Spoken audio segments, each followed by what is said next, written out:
Jonas Walker never expected to find 7 children dying in the rain that night, or the collapsed woman behind them who would turn his world upside down. What started as a simple act of mercy became a battle between duty and desire, between a ghost from the past and a future he never thought possible. This is a story of survival, second chances, and the kind of love that's forged in fire. Stay until the end and comment your city below so I can see how far this story travels across the world. The rain came down like God's own fury that November night, cold and merciless across the Texas plains. It wasn't the gentle kind of rain that farmers prayed for. It was the kind that drowned hope, turned roads into rivers of mud, and made a man question whether the world had any kindness left in it at all. Jonas Walker pulled his coat tighter as he rode through the darkness, his horse's hooves splashing through puddles that seemed to have no bottom. He'd been riding since dawn, coming back from town with supplies that wouldn't last him through the winter but would have to do. At 42 years old, Jonas had learned to make do with less. Much less. His cabin sat another 3 miles north, and all he wanted was to get there, light a fire, and forget the world existed for another few days. But then he heard it. At first he thought it was an animal, a wounded coyote maybe, or a cow separated from its herd. But as he turned his horse toward the sound, squinting through the sheets of rain, he realized it was crying. Human crying. A child's voice, high and desperate, cutting through the storm like a knife through butter. "Help! Someone please help us!" Jonas's heart kicked hard against his ribs. He spurred his horse forward, and that's when he saw them, huddled together beneath a scraggly oak tree that offered about as much shelter as a politician's promise. 7 children, ranging from what looked like maybe 14 years down to a tiny thing that couldn't have been more than 3. They were soaked through, shivering so hard their teeth chattered loud enough to hear over the rain. The oldest girl, thin as a rail with dark hair plastered to her face, stood in front of the others like a mama bear protecting her cubs. Her eyes were wide with fear and something else. Determination, maybe. Or desperation. Probably both. "Please," she called out as Jonas dismounted. "Please, sir, our mama—" She pointed with a trembling hand, and Jonas turned to look. About 20 yards away, barely visible through the rain, he could make out the dark shape of a covered wagon tilted at a sickening angle, its front wheel buried hub deep in the mud. And there, face down in the muck between the wagon and the tree, was a woman's body, completely still. Jonas didn't think. He just moved. He ran through the mud, his boots making obscene sucking sounds with each step, and dropped to his knees beside the woman. He turned her over as gently as he could, and in the flashes of lightning, he got his first look at Martha Allen, though he didn't know her name yet.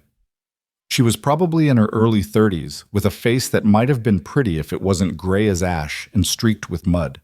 Her lips had a bluish tint that made Jonas's stomach drop.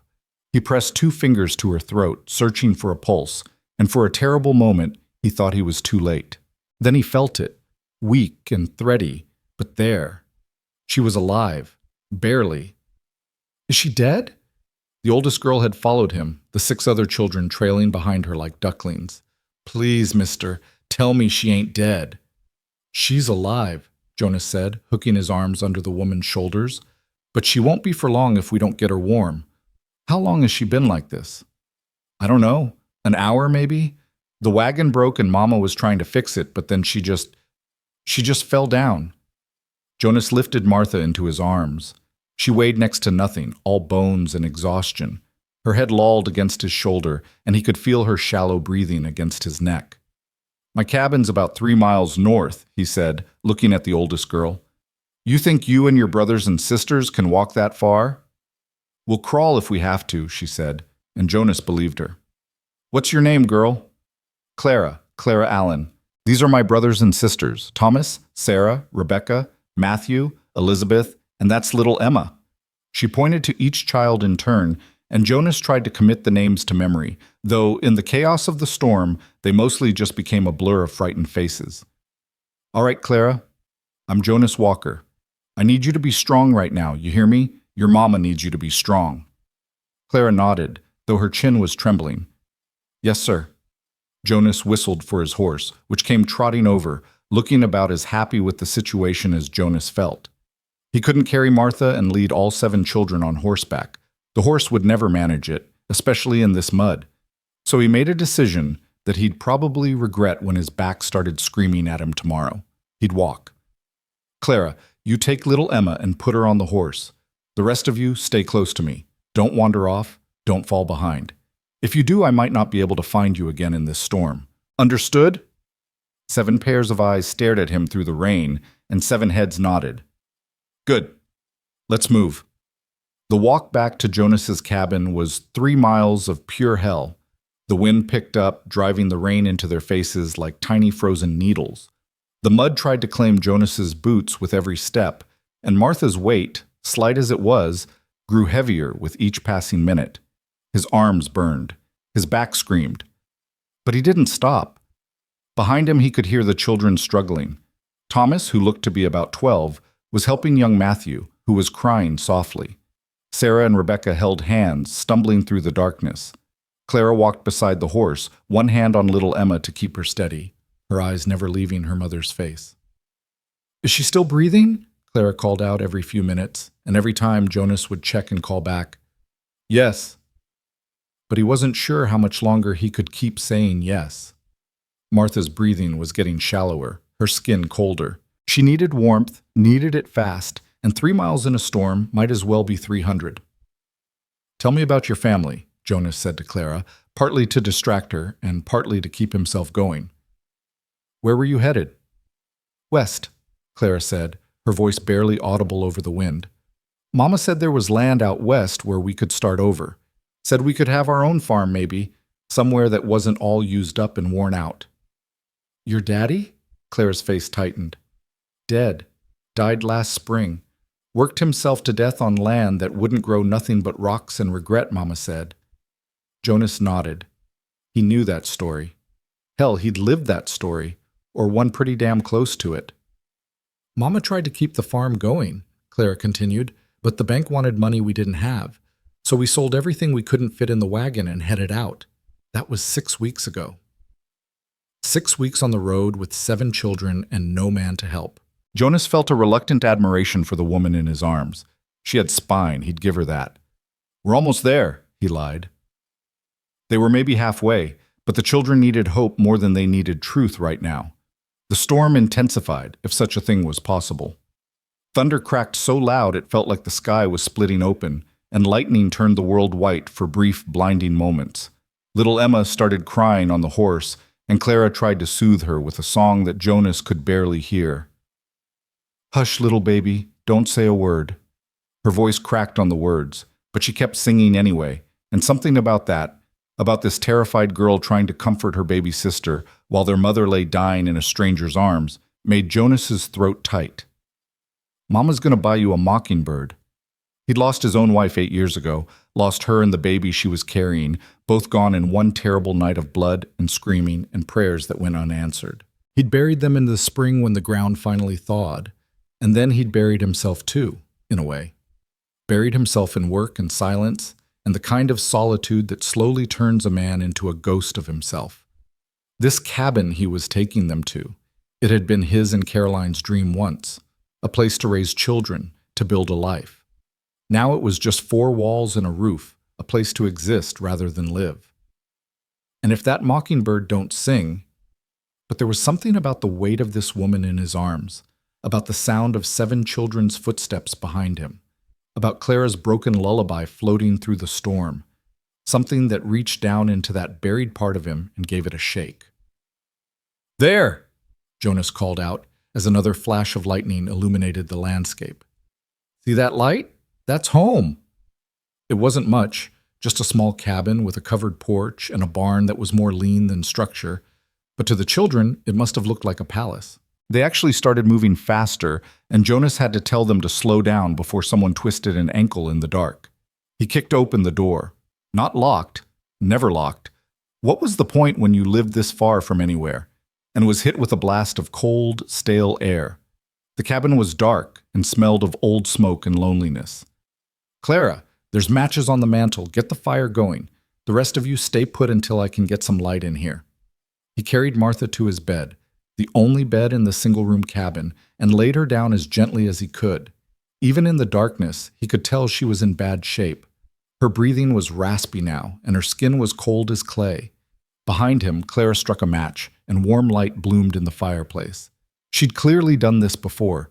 She had kindling arranged and a flame going within minutes. The other children huddled around the fireplace like moths around a lamp, their hands stretched toward the warmth. Jonas grabbed every blanket he owned, which wasn't many, and piled them on top of Martha. Then he knelt beside the bed and started unlacing her boots, which were caked with so much mud they probably weighed 5 pounds each. "Clara, I need you to help me," he said. "Your mama's clothes are soaked through. We need to get her into something dry or she's going to catch pneumonia, if she hasn't already." Clara's eyes went wide. Yes, sir." Between the two of them, they managed to get Martha out of her wet dress and into one of Jonas's old shirts, which hung on her like a tent. It wasn't modest and it wasn't proper, but it was dry, and right now that was all that mattered. They piled the blankets back on top of her, and Jonas added his own coat to the pile for good measure. "Will she be all right?" Clara whispered, staring at her mother's pale face. Jonas wanted to say yes.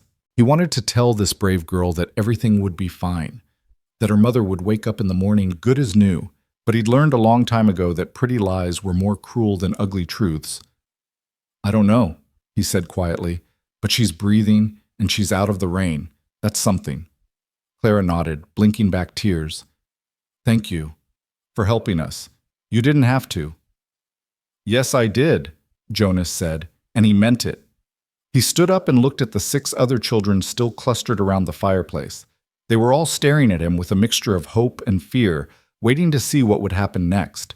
The youngest one, Emma, he reminded himself, was sucking her thumb and looked about 2 seconds away from falling asleep where she stood. "All right," Jonas said, trying to sound more confident than he felt. "First things first. You all need to get out of those wet clothes before you catch your death. I don't have much in the way of children's clothing, but I've got some old shirts and such that'll do for tonight." He rummaged through his chest and pulled out every piece of spare clothing he owned. Old work shirts, a few pairs of long underwear that had seen better days, some socks with holes in them. It wasn't much, but it was dry, and right now, dry was worth more than gold. While the children changed behind a blanket Clara strung up for privacy, Jonas assessed his supplies. He had maybe 2 weeks' worth of food for one man, which meant he had about 2 days' worth of food for 9 people. He had a ham hanging in the cellar that he'd been saving for Christmas, some cornmeal, a bag of beans, and a few precious jars of preserved vegetables from last summer. It would have to be enough. By the time the children emerged from behind the blanket, looking like a ragtag army of scarecrows in their oversized clothing, Jonas had a pot of water boiling over the fire and was dumping in beans and cornmeal to make a kind of porridge. "It ain't much," he said, "but it's hot, and it'll fill your bellies." The children fell on the food like wolves, and Jonas realized they probably hadn't eaten a decent meal in days, maybe weeks. He watched them eat, these 7 souls who dropped into his life like stones into a still pond, sending ripples through his carefully maintained solitude. Martha Allen hadn't moved, hadn't made a sound. Her breathing was still shallow, still raspy, and her face was still gray. Jonas knelt beside the bed and pressed his hand to her forehead. She was cold, too cold. He needed to warm her up, needed to get her core temperature back to normal, but how? The answer came to him, uncomfortable as it was. Body heat. It was the fastest way to warm someone suffering from exposure. "Clara," he called softly. The girl came over immediately, her eyes questioning. "I need you to lie down next to your mama, help warm her up. Can you do that?" "Yes, sir." Clara climbed onto the bed without hesitation and pressed close to her mother, wrapping her thin arms around her. "She's so cold." "I know, but you're going to help warm her, you and your brothers and sisters." One by one, he had the children climb onto the bed, arranging them around and on top of their mother like a blanket of small bodies. It was crowded and awkward, but within minutes he could see color starting to return to Martha's face. Jonas pulled his only chair over beside the bed and sat down, suddenly aware of how exhausted he was. His arms ached from carrying Martha, his back was one solid knot of pain, and his wet clothes were starting to make him shiver. But he couldn't rest. Not yet. Not until he was sure she was going to make it through the night. "Mr. Jonas?" It was Thomas, the 12-year-old, looking at him with solemn eyes. Are you going to send us away? What? In the morning. Are you going to send us away? I know we're a burden. Mama always said we shouldn't be a burden to nobody. Jonas looked at this boy who was trying so hard to be a man, trying to protect his family, even though he was just a child himself. He thought about the easy answer, the safe answer. He could say yes, tell them they'd have to move on as soon as Martha was well enough to travel, keep his distance, keep his life simple and uncomplicated. But when he opened his mouth, different words came out. No, Jonas said. No, son, I'm not going to send you away. Not until your mama's well and you've got somewhere safe to go. You hear me? Thomas's face crumpled with relief, and he nodded, not trusting himself to speak. Jonas stood up and added more wood to the fire, then hung the children's wet clothes on a line he strung across the room. The cabin was filling with steam and smoke and the smell of drying wool, but it was warm now, blessedly warm. He looked around at his cabin, his sanctuary, his isolation chamber, his self-imposed prison. The floor was covered with muddy footprints. The bed was full of sleeping children. The air was loud with breathing and snoring and the occasional whimper from someone having a bad dream. It was chaos. It was mess. It was the most alive his cabin had felt in 8 years. Jonas sank back into his chair and watched Martha Allen's chest rise and fall, rise and fall. Outside, the storm raged on, but inside, 7 children slept safe and warm, curled around their mother like petals around the center of a flower. Don't you die on them, Jonas whispered to the unconscious woman. Don't you dare die on them. They need you. And then, so quietly, he almost didn't hear himself say it. And maybe I need you too. The fire crackled, the rain hammered on the roof. And Jonas Walker, who had spent 8 years learning how to be alone, suddenly found himself surrounded by life. He didn't sleep that night. Every hour he checked Martha's breathing, felt her forehead, adjusted the blankets. Gradually, her color improved. Her breathing deepened. Her skin grew warmer. By the time the first gray light of dawn started seeping through the window, Jonas allowed himself to believe she might actually survive. Clara woke first, her eyes flying open and immediately seeking her mother's face. She's still with us, Jonas said softly, and Clara's whole body sagged with relief. One by one, the other children woke, blinking in the dim light, confused about where they were until memory returned. Martha Allen remained unconscious, but her breathing was steady now, and the terrible gray pallor had left her face. Jonas made more of the cornmeal porridge, this time adding some precious salt and a bit of the preserved ham. The children ate quietly, stealing glances at their mother, at Jonas, at the strange cabin that had become their refuge. What happens now? Clara asked, and it was a fair question.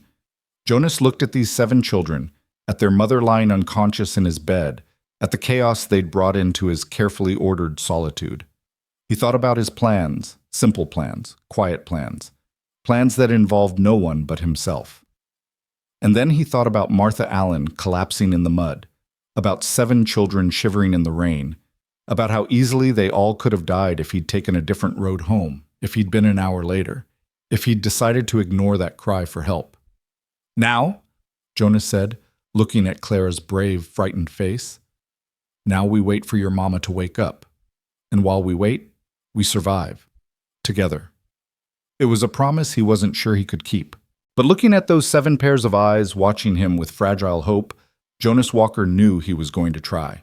The storm continued outside, but inside the cabin something else was beginning, something that had nothing to do with rain or thunder or the howling wind. Something that would change everything for all of them. If only they'd known then what was coming, what would test them, what would try to tear them apart, what would force each of them to choose between the past they knew and the future they feared.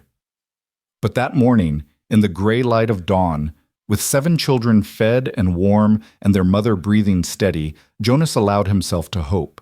Just a little, just enough. And somewhere deep in her unconscious mind, Martha Allen heard her children's voices and fought to swim back toward them, back toward the light, back toward the stranger who had saved them all. Martha Allen's eyes opened 3 hours after dawn, and the first thing she saw was the rough-hewn beams of an unfamiliar ceiling. For a moment, she lay perfectly still, trying to piece together where she was and how she'd gotten there. The last thing she remembered was the wagon wheel sinking deeper into the mud, the rain coming down in sheets, and the terrible realization that she couldn't fix it alone. She remembered trying to unhitch the horse, her hands slipping on the wet leather, her vision swimming, and then nothing. "Mama?" Clara's face appeared above her, tears streaming down her cheeks. "Mama, you're awake! Oh, thank God, you're awake!" "Clara." Martha's voice came out as barely a whisper, her throat raw. "Where—" "You're safe, Mama. We're all safe. This man, Mr. Jonas, he found us in the storm. He brought us here." Martha turned her head and saw a stranger standing by the fireplace, a tall man with a weathered face and eyes that held shadows of old pain. He was watching her with an expression she couldn't quite read, concern mixed with something else. Wariness, maybe. "My children," Martha said, trying to sit up. The room spun violently, and she fell back against the pillow with a gasp. "Easy now," Jonas said, moving closer but keeping his distance. "You've been unconscious for near about 12 hours. Your body needs rest." "My children," Martha repeated, more insistent this time. "They're all here, all 7 of them, safe and fed." Jonas gestured around the cabin, and Martha's eyes followed. Thomas was sitting at a rough-hewn table, whittling something with a knife that looked too big for his hands. Sarah and Rebecca were playing some kind of hand game by the fire, their giggles soft and musical. Matthew was asleep on a pallet of blankets, and little Emma was curled up next to him, thumb in her mouth. Elizabeth sat in the corner, carefully mending what looked like one of her dresses. They were all there, all alive, all safe. The relief that washed over Martha was so powerful it made her dizzy. "Thank you," she whispered, looking at the stranger who had saved them. "Thank you, Mr. Jonas Walker, and you don't need to thank me. Any decent man would have done the same." Martha studied his face and saw that he believed what he was saying, which told her everything she needed to know about him. In her experience, truly decent men never thought of themselves as anything special. "How do you feel?" Clara asked, pressing a cool cloth to Martha's forehead. "Mr. Jonas said you might have caught pneumonia." "I feel like I was trampled by a horse," Martha admitted. "But I'm alive and my babies are safe. That's all that matters." "You need to eat something," Jonas said, already moving toward the fireplace where a pot was simmering. "Been keeping some broth warm for when you woke. Nothing fancy, just ham bone and some vegetables, but it'll help get your strength back." He ladled the broth into a tin cup and brought it over, then seemed to hesitate, as if unsure whether he should hand it to her or to Clara. Martha solved the problem by reaching for it herself, though her hands shook so badly that Jonas had to steady the cup. "I can help you," Clara said quickly. "No." Martha's voice was firmer now. "I can manage." It was important somehow that she feed herself. Important that this stranger see she wasn't completely helpless, that she was a woman who could take care of herself and her family, even if right now that was clearly a lie. The broth was hot and salty, and possibly the best thing Martha had ever tasted. She drank it slowly, feeling warmth spread through her chest and belly, chasing away some of the bone-deep cold that had settled into her. "The wagon," she said suddenly, looking at Jonas. "Our wagon, is it—" "Still where it was, I'd imagine, buried in the mud with a broken axle." Jonas pulled up a chair and sat down, keeping a respectful distance from the bed. "Storm's past now, but that road's going to be a mess for days. Nothing's going anywhere for a while." Martha closed her eyes, fighting back tears of frustration. The wagon held everything they owned, what little that was. Their clothes, their few possessions, the seed they'd hoped to plant when they found land out west.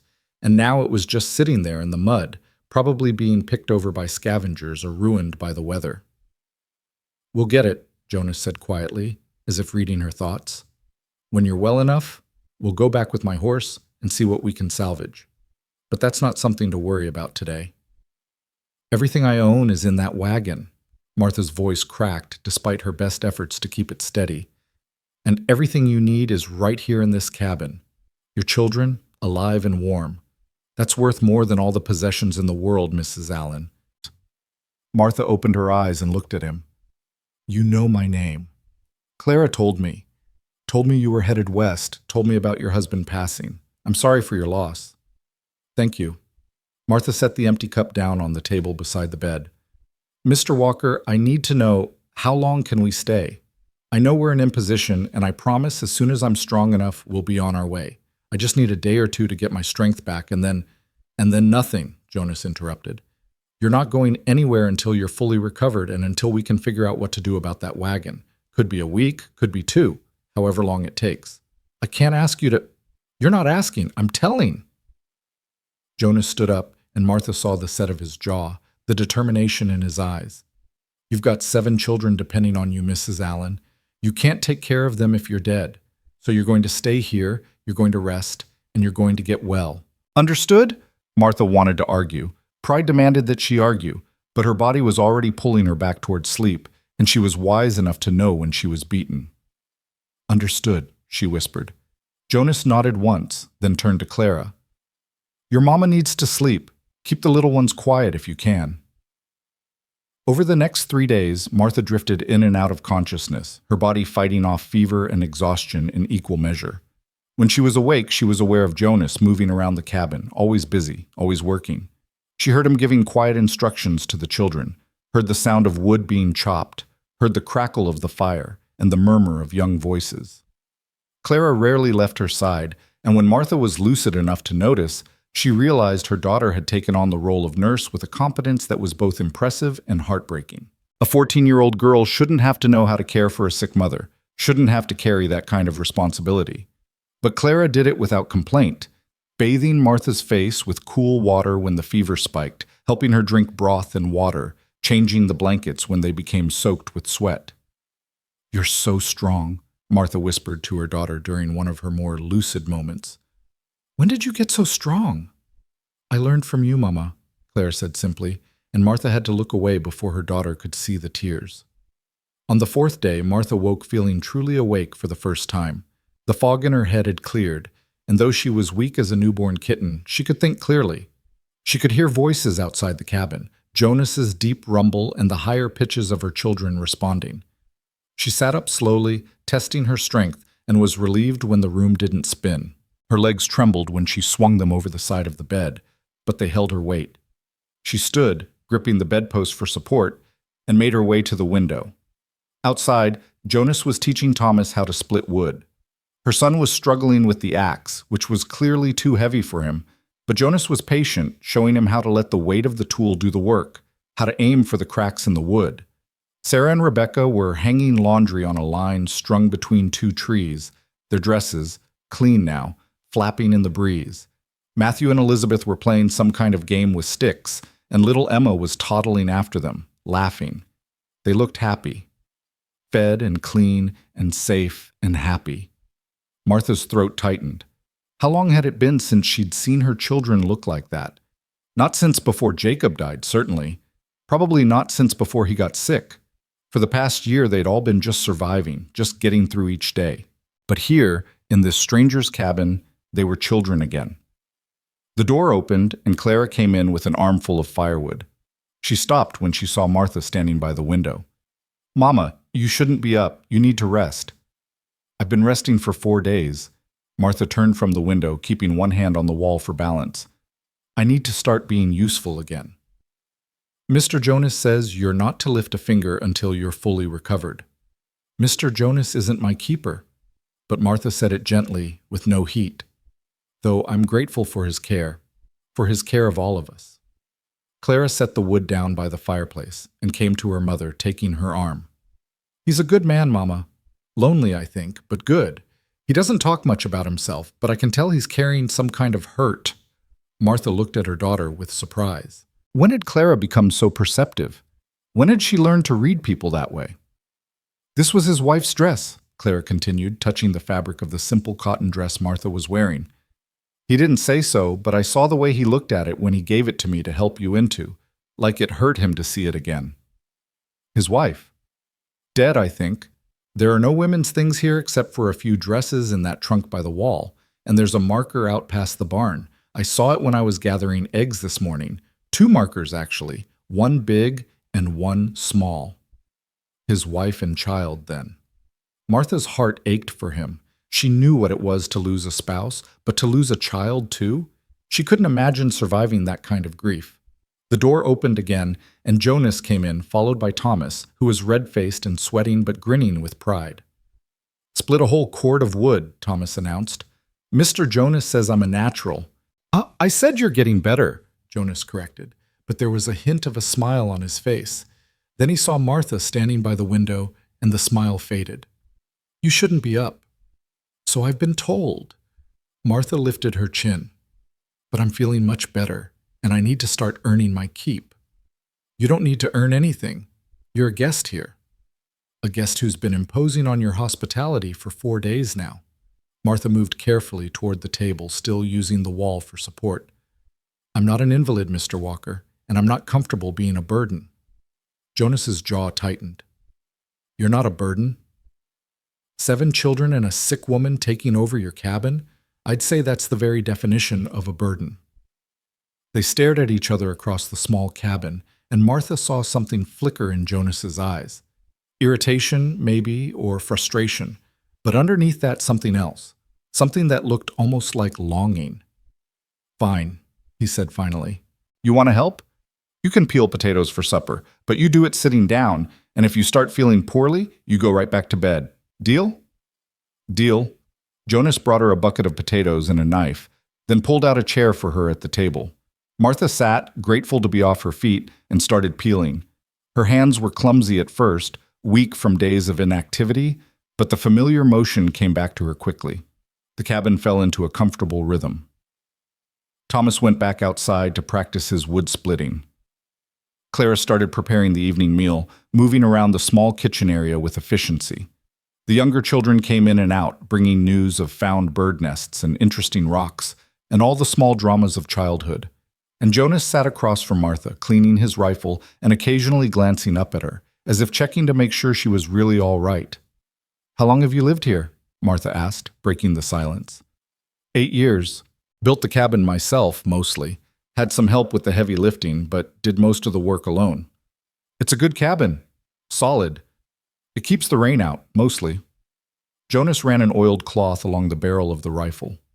Was supposed to be bigger, had plans for a second room, a real kitchen, maybe a loft for children, but then he stopped, his hands going still on the rifle.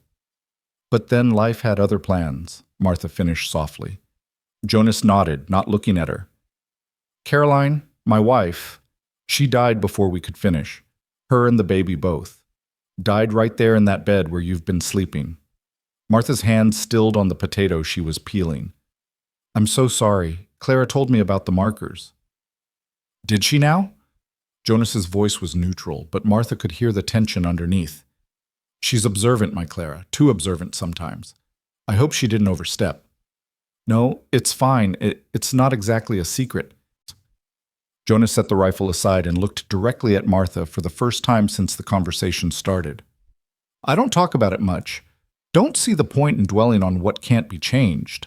But I don't hide from it either. That's probably healthy. I've known folks who tried to pretend their grief didn't exist, and it just ate them up from the inside." "And you?" Jonas asked. "How are you handling your husband's death?" Martha considered the question carefully. "Some days better than others. Jacob was a good man, but he was tired. Tired of fighting soil that wouldn't cooperate, tired of watching his children go hungry, tired of failing. I think part of him was almost relieved when the fever took him. That's a hard thing to live with." "The truth usually is," Martha resumed peeling the potato. "But I can't afford to fall apart. I've got 7 reasons to keep going, and they need me strong. So I grieve when I can and I push forward when I must." Jonas nodded slowly. "That takes courage." "No, Mr. Walker. Courage is taking in a family of strangers during a storm when you barely have enough supplies for yourself. Courage is sharing your bed and your food and your home with people who have nothing to offer you in return. That's courage." Jonas looked uncomfortable with the praise. "I did what anyone would do." "We both know that's not true. I've met plenty of people who would have ridden right past us, plenty who would have told themselves it wasn't their problem." "Then you've met some sorry excuses for human beings." Martha smiled despite herself. "Maybe so, but that makes the good ones all the more precious. Clara interrupted them by setting a pot of beans on the table with more force than necessary. Mr. Jonas, we're almost out of cornmeal, and the salt's getting low. I know, was planning to make a trip to town in a few days, weather permitting. Town? Martha sat up straighter. How far? 2 days' ride there and back. Maybe 3, if the roads are still bad. That's a long way. Jonas shrugged. It's the only town within 50 miles. You get used to the distance out here. Martha did some quick calculations in her head. 2 days without Jonas here meant she'd need to be strong enough to care for the children and manage the cabin alone. She'd need to be able to split wood, cook meals, handle any emergencies that might arise. 4 days ago, she'd been barely conscious. Now she was sitting upright and peeling potatoes, but she was a long way from being back to full strength. When are you planning to go? She asked. End of the week, probably. Gives you a few more days to recover. I'll be fine by then, Martha said, with more confidence than she felt. Jonas gave her a look that said he didn't believe her, but he didn't argue. Instead, he stood up and stretched. I'm going to check on the animals. Clara, keep an eye on your mama. Make sure she doesn't overdo it. After he left, Clara sat down next to Martha. He worries about you. He worries about everyone. That's just his nature. No, Mama, he worries about you specifically. I see the way he looks at you when you're not paying attention. Martha felt heat rise in her cheeks. Clara Allen, that's enough of that kind of talk. The man is just being kind to strangers in need. But later that night, as Martha lay in Jonas's bed listening to her children breathe softly around her, she found herself thinking about Clara's words, about the way Jonas had looked at her when he'd carried her through the storm, about the gentleness in his hands when he'd checked her fever, about the protective edge in his voice when he'd told her she needed to rest. It had been a long time since a man had looked at her like that. Jacob had loved her, she knew, but toward the end he'd been too tired and broken to show it much. And before Jacob, well, she'd been so young when they married that she barely remembered what it was like to be courted, to be seen as something other than a wife and mother. Stop it, she told herself firmly. The man saved your life and gave you shelter. Don't go reading things into simple kindness that aren't there. But as she drifted off to sleep, she found herself hoping that maybe, just maybe, it was more than simple kindness. Because there was something about Jonas Walker that made her feel safe in a way she hadn't felt in years. Something that made her think that maybe the future didn't have to be just about surviving. Maybe it could be about living, too. The next morning, Martha woke to find Jonas already gone and Clara making breakfast. When Jonas finally came back inside, his arms full of firewood, Martha was sitting at the table helping Elizabeth practice her letters. Morning, Jonas said, setting the wood down. You're looking better. I feel better. And it was true. The weakness was still there, but it was fading. She could feel her strength coming back bit by bit. Good, because I need to ride out to check on that wagon of yours today. See what shape it's in, what can be salvaged. Thought maybe Thomas could come with me, if you're comfortable with that. Thomas's head snapped up from where he was eating breakfast. Really? You want me to come? Could use an extra pair of hands, but only if your mama says it's all right. Thomas looked at Martha with such hope in his eyes that she couldn't possibly say no, even though the thought of her son being gone all day made her anxious. Of course you can go. Just promise me you'll be careful and do everything Mr. Jonas tells you. I promise, thank you, Mama. After they left, Martha found herself at loose ends. Clara had the housework well in hand, and the younger children were content playing quietly. Martha tried to rest like Jonas had instructed, but restlessness drove her to her feet. She needed to do something, needed to be useful. She started by organizing the cabin, which clearly hadn't seen a woman's touch in years. She found a broom and swept the floor, then washed the windows with water and a rag. She reorganized the pantry, taking stock of what supplies they had and what they'd need from town. She mended a tear in one of Jonas's shirts that had been hanging on a nail by the door. Clara watched her with worried eyes, but didn't try to stop her.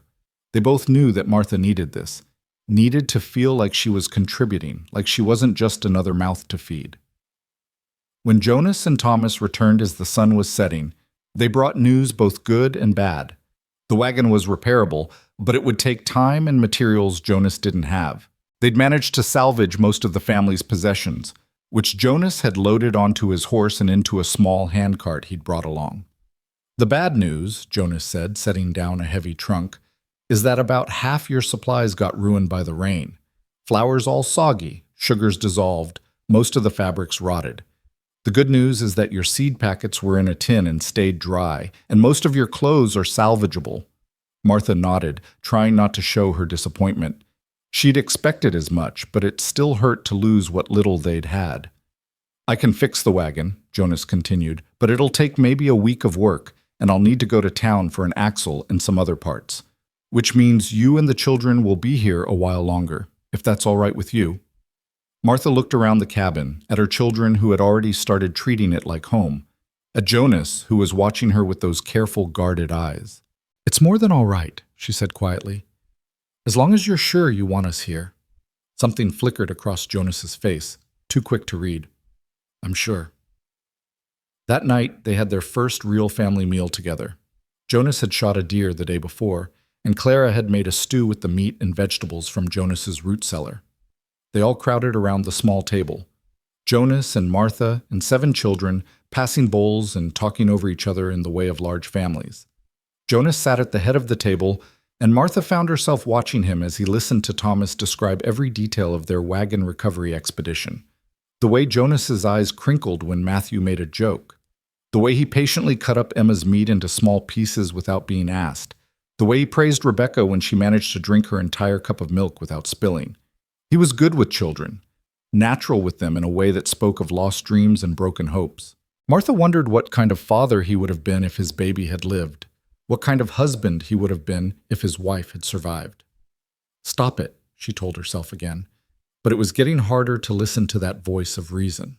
After supper, Jonas brought out his fiddle, an old instrument that looked like it had seen better days, and played a few simple tunes. The children were delighted, especially when he let Thomas try to play. The boy had no talent whatsoever, producing nothing but squeaks and squawks, but Jonas was patient and encouraging. "You've got to feel the music," Jonas said, guiding Thomas's hands on the bow. "Don't think about it too much. Just let it flow." Martha sat in the rocking chair by the fire, mending one of Matthew's torn shirts, and felt something dangerous blooming in her chest, something warm and hopeful and terrifying. This felt right. This felt like family, like home. But it wasn't real, she reminded herself. This was temporary, a stopover on their way west. Jonas was helping them out of kindness, nothing more. As soon as she was well and the wagon was fixed, they'd be moving on. That was the plan. That had always been the plan. So why did the thought of leaving make her chest ache? "Mama, come dance with us," Sarah called, and before Martha could protest, Claire was pulling her to her feet and spinning her around to Jonas's fiddle music. The children laughed and clapped as Martha stumbled through the steps, her legs still weak but her heart lighter than it had been in months. And when she looked over at Jonas, she found him watching her with an expression that made her breath catch. For just a moment, their eyes met and held, and Martha saw everything she'd been feeling reflected back at her. The loneliness, the longing, the fear of hoping for something that seemed impossible. Then Jonas looked away, focusing intently on his fiddle, and the moment passed. But Martha knew. She knew that whatever was happening here, whatever was growing between them, it was real, it was dangerous, and it was going to change everything. The music faded, and Martha became acutely aware that she was standing in the middle of the cabin, breathing hard, with Jonas Walker staring at her like he'd just seen a ghost. Not a frightening ghost, but the kind that haunts you with memories of what used to be and what might have been. "I should put the children to bed," Martha said, her voice coming out rougher than she intended. Jonas nodded and set the fiddle down carefully, as if it might break. "It's late." Getting 7 children settled for the night was always a production, but Martha was grateful for the distraction. She helped Emma into her nightclothes, listened to Matthew's prayers, tucked Rebecca and Elizabeth into their shared pallet of blankets. Clara, as always, tried to help with everything, and Martha had to gently remind her that she was a child too, that she deserved rest. "But Mama, you're still not fully well," Clara protested. "I'm well enough. Now lie down before you fall down." Through it all, Martha was aware of Jonas moving around the cabin, banking the fire, checking the door, doing all the small tasks that marked the end of a day. She was aware of him in a way that felt both comfortable and unsettling, like wearing new shoes that fit perfectly but still felt strange. When the children were finally asleep, Martha found Jonas sitting in the rocking chair staring into the dying fire. She should go to bed herself. She was still recovering, still needed rest, but something pulled her toward him, toward the quiet companionship of two adults at the end of a long day. "May I sit?" she asked softly. Jonas looked up, startled, as if he'd forgotten she was there. "Of course. It's your home as much as mine right now." Martha pulled up the other chair and sat down with a sigh. Her legs were trembling from the dancing, but it was a good kind of tired, the kind that came from living instead of just surviving. They sat in silence for a while, watching the embers glow and fade. Outside, a coyote howled in the distance, and the wind whispered through the eaves. "You didn't have to do that," Jonas said finally. "All the cleaning and organizing today? You should have been resting."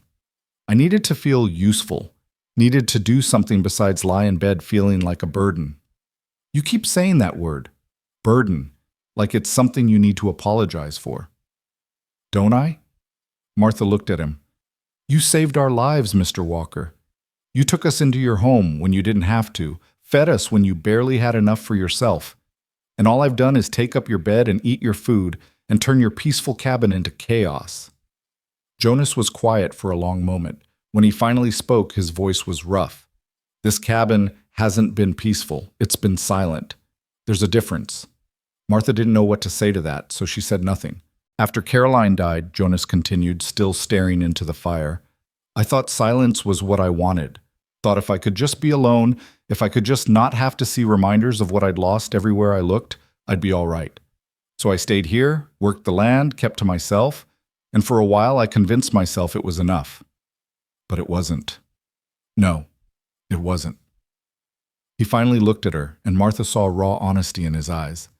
These past few days, with your children running around, with voices and laughter filling this place, it's been hard, real hard, because it reminds me of everything I lost. But it also reminds me that I'm still alive, that life is still happening, whether I want it to or not. Martha's throat tightened. I'm sorry, we've brought pain as well as chaos. No, Jonas shook his head firmly. You've brought life, and that's something I didn't realize I was missing until it was here in front of me. They looked at each other across the small space between their chairs, and Martha felt that dangerous warmth spreading through her chest again. This wasn't just gratitude she was feeling, this was something more, something deeper, something that terrified her. I should get some sleep, she said, standing up quickly. Tomorrow's another day. Jonas stood as well. Martha, Mrs. Allen, I hope I didn't speak out of turn. You didn't. You spoke honestly. That's nothing to apologize for. She managed a smile. Good night, Mr. Walker. Good night. But as Martha lay in Jonas's bed that night, surrounded by her sleeping children, she couldn't stop thinking about his words, about the loneliness in his voice when he talked about silence, about the way he'd looked at her, like she was water, and he'd been dying of thirst. She'd known loss too. Known what it was to wake up each morning and have to convince yourself that getting out of bed was worth the effort. After Jacob died, she'd wanted to just stop. Stop fighting, stop struggling, stop carrying the weight of 7 lives on her shoulders. But her children needed her, so she'd kept going. One foot in front of the other, one day at a time. But here, in this cabin, with this man who understood grief in ways most people never would, Martha felt something she hadn't felt since before Jacob got sick. She felt hope. Not just hope for survival, but hope for something more. Hope for a future that included joy instead of just endurance. The question was, did she have the courage to reach for it? Morning came too soon, bringing with it the reality of work that needed doing. Jonas left early to start repairing the wagon, taking Thomas with him again. The boy was thriving under Jonas's attention, growing more confident each day. Martha watched them go, seeing how Thomas stood a little straighter, walked a little taller when he was with Jonas. Her son needed that, needed a man to show him how to be a man. Jacob had tried, but illness had robbed him of the strength and patience required. And Martha, for all her efforts, couldn't teach Thomas the things a father should teach a son. Mama, the bread's burning! Clara's shout jerked Martha back to the present. She rushed to the oven and pulled out the loaf, which was only slightly more charred than she'd intended. Sorry, I was wool gathering. Clara gave her a knowing look. Thinking about Mr. Jonas? Clara! Well, you were. I can tell by the way your face gets all soft when you look at him. Martha felt heat rise in her cheeks. My face does not get soft, and even if it did, that would be entirely inappropriate. Your father's only been gone a year. Papa would want you to be happy, Mama. He told me so before he died.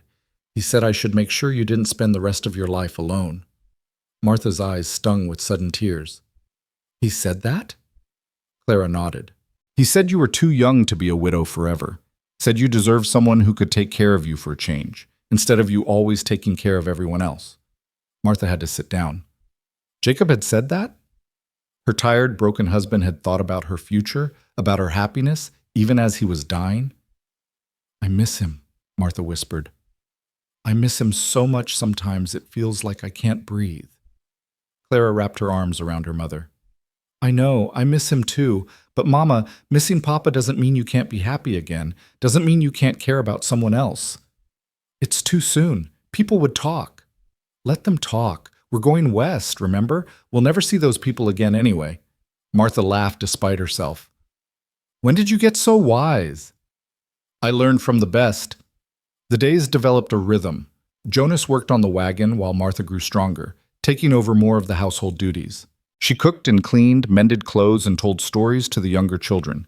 Clara helped with everything, but Martha insisted she take time to just be a girl too, to play with her sisters instead of always working.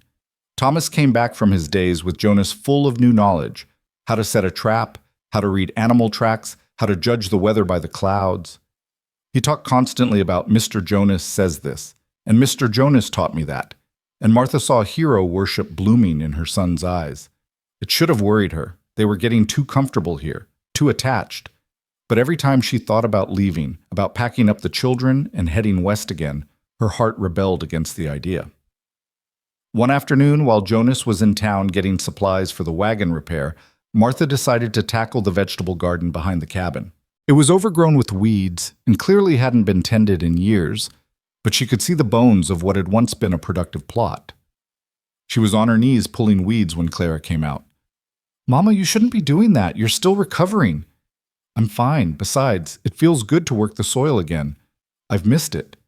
Clara knelt beside her and started pulling weeds, too. They worked in companionable silence for a while, the sun warm on their backs, the smell of earth rich and promising. This was his wife's garden, Clara said softly. Mr. Jonas told me. Said she loved growing things. Said she had a gift for making plants thrive even in difficult soil. Martha looked at the neglected beds and felt a wave of sadness. She would be heartbroken to see it like this. Maybe. Or maybe she'd be glad someone's finally caring for it again. They worked until the sun started to set, clearing out years of neglect, preparing the beds for new growth. When Jonas returned and saw what they'd done, he stood for a long time just staring at the garden, his face unreadable. I should have asked, Martha said, suddenly worried she'd overstepped. I'm sorry. I didn't think— No, Jonas interrupted. No, it's good. It's good to see it cared for again. He cleared his throat roughly. Caroline would be happy.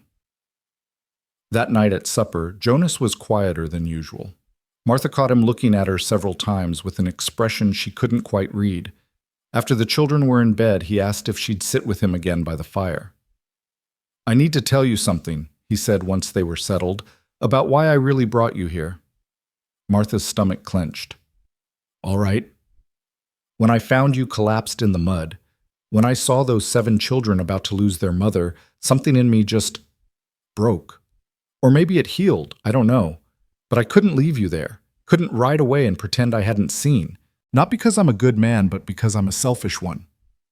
Jonas, I don't understand. He turned to look at her fully. I brought you here because I needed you here.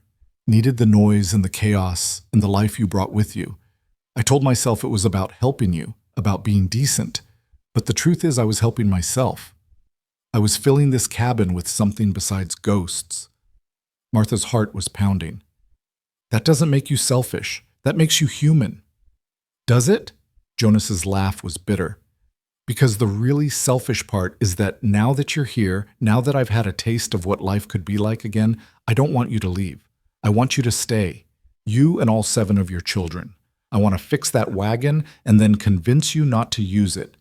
I want to wake up every morning to the sound of children laughing and go to bed every night knowing this cabin is full of life instead of silence. Martha couldn't breathe, couldn't think. He was saying everything she'd been feeling but hadn't dared to voice. But that's not fair to you, Jonas continued.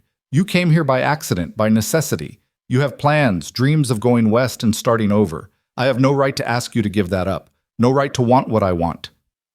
And what do you want? Martha's voice came out as barely a whisper. Jonas looked at her with such naked longing that Martha felt it in her bones. I want what I can't have. A second chance at the life I lost. A family. A future. You. The word hung in the air between them, heavy with possibility and danger and hope. Jonas. Don't answer now. Don't say anything you might regret. I just needed you to know. Needed to be honest about why I've been so insistent that you stay. Why I keep finding excuses to delay the wagon repairs. It's not just kindness, Martha. It's selfishness wrapped up in a pretty bow. Martha stood up on shaking legs. Her mind was racing, her heart pounding, every instinct warring with every other. Part of her wanted to run, to grab her children and leave before this got any more complicated. But a larger part wanted to stay, wanted to see where this could lead, wanted to be selfish too. I need to think, she said finally. I need time to think. Take all the time you need. I'm not going anywhere. But as Martha lay awake that night, she realized that thinking wasn't the problem. She already knew what she wanted. The question was whether she had the courage to take it. The next few days were awkward. Martha and Jonas danced around each other, polite and careful, neither mentioning their conversation. But the tension was there, simmering beneath every interaction, every shared glance, every accidental touch. Thomas noticed. Is something wrong between you and Mr. Jonas? He asked one evening as Martha was helping him with his letters. No, sweetheart. Why would you think that? You're both acting funny, all polite and distant-like. Before you were friends, now you're like strangers. Out of the mouths of children, Martha sighed and set down the slate. Sometimes grown-ups have complicated feelings about things. It doesn't mean anything's wrong, it just means we're figuring things out. Are we still going west? The question caught Martha off guard. I don't know, Thomas. Maybe. We'll see. I don't want to go west. Thomas's voice was small and honest. I like it here. Mr. Jonas is teaching me things, important things. And we have a real home here, Mama. I don't want to live in a wagon anymore. Martha pulled her son into her arms. I know, baby. I know. That night she made a decision. She waited until the children were asleep, then went to where Jonas was sitting on the porch, watching the stars. May I join you? He looked up, surprised. Always. Martha sat down beside him, gathering her courage. I've been thinking about what you said, about wanting us to stay. Jonas went very still. And I need to tell you about Jacob, about our marriage, because I think you should know who you're asking to stay. Martha, you don't have to. Yes, I do. She took a deep breath. Jacob was a good man, a kind man, but our marriage wasn't a love match, not at first anyway. I was 17 and pregnant by a boy who ran off when he found out. My father arranged the marriage to save my reputation. Jacob was 10 years older, a widower with no children, and he needed a wife. So we made a deal. Jonas didn't say anything, just listened. Thomas isn't Jacob's son by blood, Martha continued. But Jacob raised him as his own, never once treated him different, and over time we built something real. Not passion, maybe, but partnership, respect, affection. When the other children came, he loved them all. He worked himself to death trying to give us a better life. Why are you telling me this? Martha looked at him. Because I don't want you building some perfect image of me in your head. I'm not a tragic widow who lost her great love. I'm a woman who made the best of a difficult situation, who built a life out of necessity rather than choice. I'm practical and stubborn, and sometimes too proud for my own good. I have 7 children, Jonas. 7 children who will always come first, always be my priority. And I'm telling you all this because if you really want us to stay, you need to know what you're getting into. Jonas was quiet for a long moment. Then he said, I watched you collapse in the mud and thought you were dead. In that moment, before I found your pulse, I felt something I hadn't felt in 8 years. I felt panic, fear, the kind of desperate terror that comes from caring about someone you might lose, and I didn't even know your name yet. He turned to face her fully. You think I built some perfect image of you? Martha, I've watched you struggle to walk across the room. I've heard you cry at night when you think no one's listening. I've seen you snap at your children when you're exhausted and overwhelmed. I've watched you be human, flawed, real, and I want you anyway. All of you. All 7 children of you. Martha felt tears streaming down her face. I'm scared. So am I. What if it doesn't work? What if we try this and it falls apart? My children have already lost one father. I can't put them through that again. Then we don't fall apart. Jonas reached out and took her hand, the first time he'd deliberately touched her since that night in the storm. We work at it. We fight for it. We build something strong enough to weather whatever comes. You make it sound simple. It won't be simple. Nothing worth having ever is. But Martha, I've spent 8 years alone in this cabin, and I can tell you with absolute certainty that being alone is worse than any difficulty we might face together. Martha looked down at their joined hands, his rough and scarred from work, hers red and chapped from washing and cooking.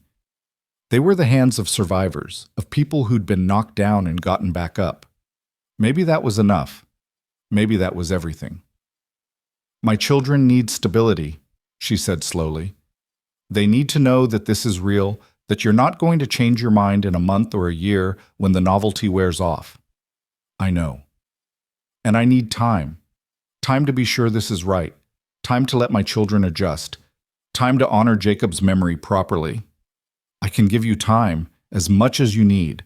Martha met his eyes. And I need you to understand that I'm not Caroline. I can't replace what you lost. I don't want you to replace her. I want you to be exactly who you are. They sat in silence, hands still joined, looking out at the star-filled sky. Somewhere in the distance, an owl hooted and the wind carried the scent of approaching autumn. I think, Martha said slowly, that I would like to stay. Not forever, not yet, but for a while. Long enough to see if this feeling between us is real or just gratitude and loneliness pretending to be something more. Jonas's hand tightened on hers. That's all I'm asking. The children need to be part of this decision, especially Clara and Thomas. They're old enough to understand. Agreed. And we take this slow. No rushing into anything. We figure out how to be friends first, how to be a family, before we think about being anything else. Whatever you need, Martha. Whatever pace feels right. She laughed softly. You're being awfully agreeable. Because you're staying. Because you're giving this a chance. I'd agree to just about anything right now. They sat together on that porch until the moon rose high and the temperature dropped enough to drive them inside. And when Martha finally went to bed, surrounded by her sleeping children in Jonas's cabin that was starting to feel like home, she allowed herself to hope. Maybe the storm that had brought them here wasn't an accident. Maybe it was a second chance. For all of them. The next morning, Martha gathered her children around the table after breakfast. Jonas stood awkwardly by the fireplace, clearly uncomfortable being part of such an intimate family discussion, but unwilling to leave. Children, I need to talk to you about something important, Martha began. About our plans for going west. 7 pairs of eyes watched her intently. Mr. Jonas has asked if we might consider staying here instead, making this our home, and I wanted to know what you all think about that. There was a moment of stunned silence, then everyone started talking at once. Martha held up her hand for quiet. One at a time. Clara, you're oldest. What do you think? Clara looked at Jonas, then back at her mother. I think Papa would want us to be safe and happy, and we're both of those things here. So yes, Mama. I think we should stay. Thomas nodded vigorously. I want to stay. Mr. Jonas is teaching me to be a man, Mama. Real skills, important things. I don't want to leave. One by one, the other children voiced their agreement. Even little Emma, who didn't fully understand what was being discussed, clapped her hands and said, "Stay! Stay!" Martha looked at Jonas, who was watching the scene with undisguised emotion in his eyes. "Then it's settled. We stay." The relief on Jonas's face was almost painful to witness. "You won't regret this. I promise, Martha. I'll take care of all of you. We'll take care of each other," Martha corrected gently. "That's what families do." And there it was, spoken aloud for the first time. Family. Not a widow and her children imposing on a kind stranger, but a family choosing to build something new from the broken pieces of their separate pasts. It took 3 weeks for their new reality to settle in. 3 weeks of learning each other's rhythms and habits, of discovering how to share space and time and the small intimacies of daily life. Jonas finished repairing the wagon, but instead of preparing it for travel west, they used it to haul supplies from town and firewood from the forest. The wagon became a tool of staying rather than leaving, and somehow that felt right. Martha had just finished hanging laundry on the line behind the cabin when she heard the sound of hoofbeats approaching. Visitors were rare this far from town, and something about the deliberate pace of the horse made her stomach tighten with unease. "Clara," she called, keeping her voice steady. "Take the children inside." Clara, who had developed an instinct for her mother's moods, gathered her siblings without question and herded them toward the cabin. Jonas was in the barn working on a new chicken coop, and Martha could see him emerge, wiping his hands on his pants, his body language instantly alert. The rider came into view, and Martha's world tilted sideways. It couldn't be. It wasn't possible. But there he was, gaunt and dusty, older than she remembered but unmistakably, impossibly alive. Jacob Allen sat on a tired-looking horse, a battered lantern swinging from his saddle, staring at her like he'd seen a ghost. "Martha," he said, his voice rough with disuse or emotion, or both. "Thank God. I've been looking everywhere for you." Martha couldn't move, couldn't breathe. This was a dream, a nightmare, some cruel trick her exhausted mind was playing on her. Jacob was dead. She'd watched him die, had held his hand as the fever took him, had buried him in the hard ground behind their old house. "You're dead," she whispered. Jacob dismounted slowly, stiffly, like a man who'd been riding for days. "I know that's what you thought, what everyone thought, but I'm here, Martha. I'm alive." Jonas was beside her now, his presence solid and grounding. "Who are you?"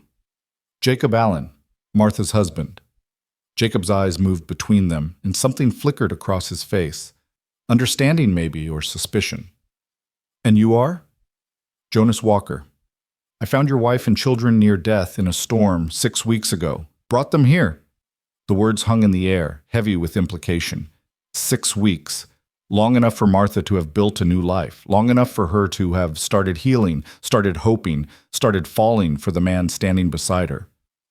"Martha, I need to explain," Jacob started. "Inside." Martha's voice came out stronger than she felt. "Not out here. The children—" Her voice broke. "The children think you're dead." They moved toward the cabin in a strange, silent procession.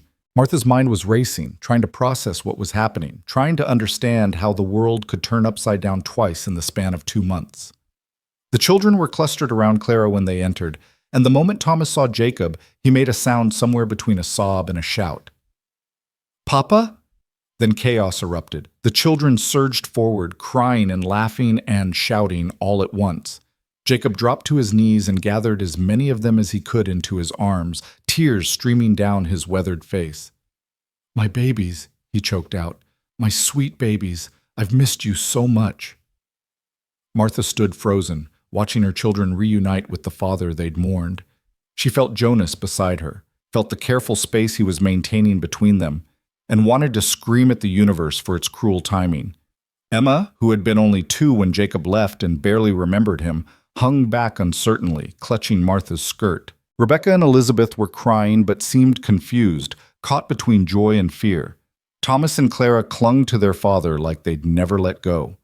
It was Jonas who finally broke through the pandemonium. "Children, why don't you give your father some space? He looks like he could use some food and water." The authority in his voice got through to them, and they reluctantly pulled back. Jacob stood slowly, And Martha could see how thin he was, how exhausted. Whatever he'd been through had aged him beyond his years. "Sit," Jonas said, pulling out a chair at the table. "Martha, I'll get some food ready." But Martha was already moving, years of being a wife overriding her shock. She ladled stew into a bowl, sliced bread, poured water. Her hands were shaking, but she managed. She always managed. Jacob ate like a starving man, which he probably was. The children watched him with a mixture of awe and uncertainty, and Martha realized with a pang that they'd already started to forget him. 6 weeks wasn't long in the grand scheme of things, but to young children, it was an eternity. "How?" Martha finally asked, sitting down across from him. "Jacob, we thought you were dead. I buried you." Jacob set down his spoon and wiped his mouth with the back of his hand. "I know, I was as good as dead, I suppose. The fever had me bad, Martha, real bad. I remember you there beside me, remember holding your hand, and then nothing, just darkness." He paused, gathering his thoughts or his courage. "Turns out I didn't die. I was so close that Doc Henderson thought I was gone, told you I was gone. But I was in what they call a coma, I guess. My body was there, but my mind was somewhere else. I woke up 3 weeks later in the church basement. The preacher had kept my body there, planning to bury me proper once the ground thawed." Martha felt sick. 3 weeks after she thought she'd buried him, he'd woken up. 3 weeks she could have turned around, could have gone back. But by then she and the children had already sold everything, had already set out west. "Why didn't you come after us right away?" Clara asked, her voice small. "I tried, baby. Soon as I was strong enough to stand, I went to the house, but you were already gone. Neighbors said you'd headed west, but nobody knew exactly where. I spent weeks just trying to get my strength back, trying to find work to earn money for a horse and supplies. Then I started following your trail." Jacob looked at Martha with eyes full of pain and accusation. "A year, Martha. I've been searching for a year, following every lead, asking in every town. I was starting to think I'd never find you." A year. Martha's mind reeled. She'd been so focused on the 6 weeks since they'd arrived at Jonas's cabin that she hadn't properly processed the timeline. Jacob had been alive and searching for them for a year while she'd been building a new life, letting herself care for another man. The guilt crashed over her like a wave. "I'm sorry," she whispered. "Jacob, I'm so sorry. I thought you were dead. We all thought you were dead. I know that. I'm not blaming you for leaving." But there was something in his voice that suggested maybe he was blaming her for something.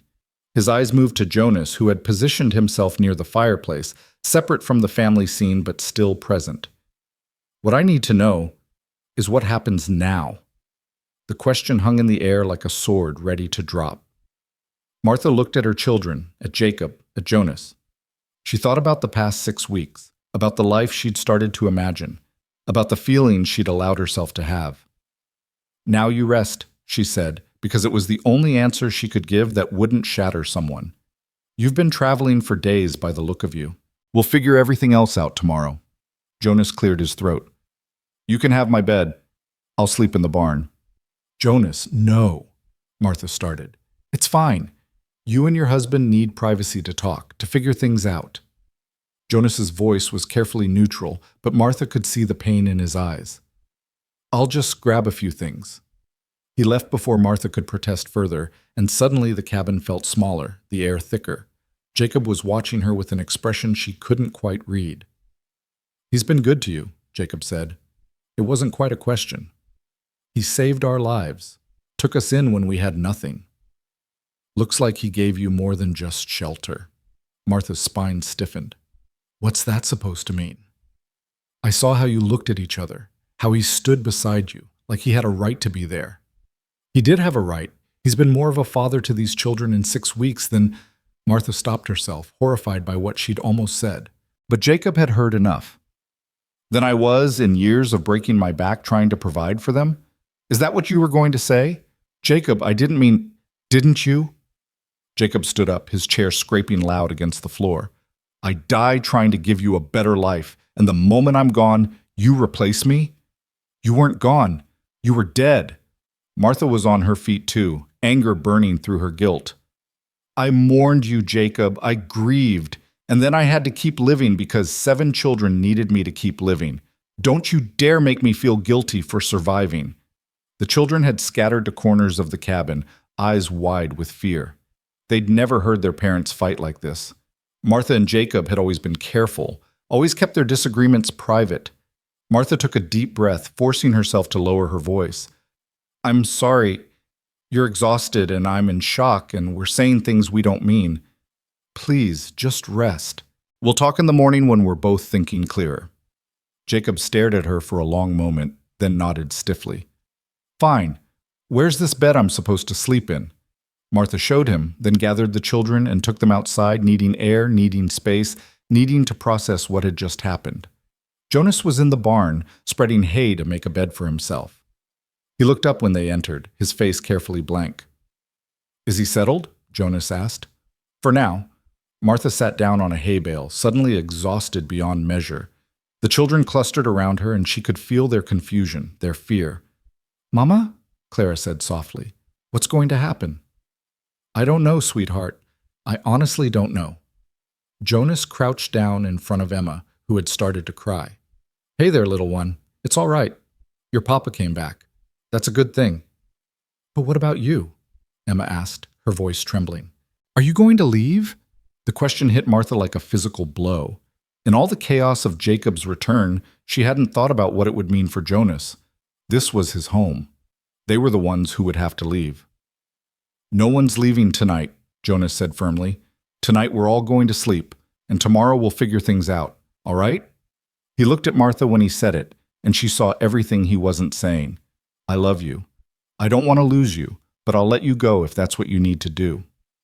"Children, go back inside," Martha said. "Get ready for bed. I'll be there in a minute." After they left, Martha and Jonas sat in the barn's dim light, not touching but close enough that she could feel his warmth. "I should have known," Martha said. "Should have known it was too good to be true, that I couldn't just start over and be happy." "Martha, he's alive, Jonas. My husband is alive, which means I'm still his wife, which means everything we talked about, everything we were starting to build, it can't happen." "I know." "You know? That's all you have to say?" Jonas turned to look at her fully. "What do you want me to say? That I'm going to fight for you? That I'm going to tell your husband he can't have his family back? Martha, I'm a lot of things, but I'm not that kind of man. So you're just going to let us go?" "If that's what needs to happen, yes." Jonas's voice was rough with emotion. "But I'm not going to pretend it won't destroy me. I'm not going to pretend these past 6 weeks haven't been the best of my life since Caroline died. I'm not going to pretend I haven't fallen in love with you and every one of your children." Martha's breath caught. "Jonas? But he's their father. He came back from the dead for them. For you. And I have no right to stand in the way of that, no matter how much I want to." They sat in silence for a long moment, the weight of impossible choices pressing down on both of them. "I don't know what to do," Martha whispered. "I thought I'd grieved him, thought I'd moved on. But seeing him today, seeing how much he's suffered to find us, how can I turn him away?" "You can't. And I'm not asking you to." Jonas stood up and gathered his blankets. "You need to talk to him, Martha. Really talk to him. Figure out what he wants, what you want. What's best for those children. And what about what you want?" Jonas looked at her with such raw pain that Martha felt it in her bones. "What I want doesn't matter. It never did." He left the barn then, and Martha sat alone in the darkness, feeling like her heart was being torn in 2 different directions. When she finally went back inside, Jacob was already asleep in Jonas's bed, snoring softly. The children were on their pallets, but none of them seemed to be sleeping. Clara was staring at the ceiling. Thomas was curled up tight with his back to the room, and the younger ones were sniffling quietly. Martha lay down among them, and Emma immediately crawled into her arms. "Is Papa going to take us away?" Emma whispered. "I don't know, baby. I don't want to go. I like it here. I like Mr. Jonas." "I know, so do I." Martha held her daughter and stared at the ceiling, listening to Jacob breathe, to her children shift and sigh, to the wind whistle through the eaves. Somewhere outside, Jonas was sleeping in the barn, alone and hurting. And here inside, her supposedly dead husband had returned to reclaim a life that Martha was no longer sure she wanted to give back. How had everything gotten so complicated so quickly? Morning came too soon, bringing with it a tension that filled the cabin like smoke. Jacob was up before Martha, which surprised her. He'd always been a late sleeper, reluctant to face each new day. But grief and loss had changed him, just as it had changed her.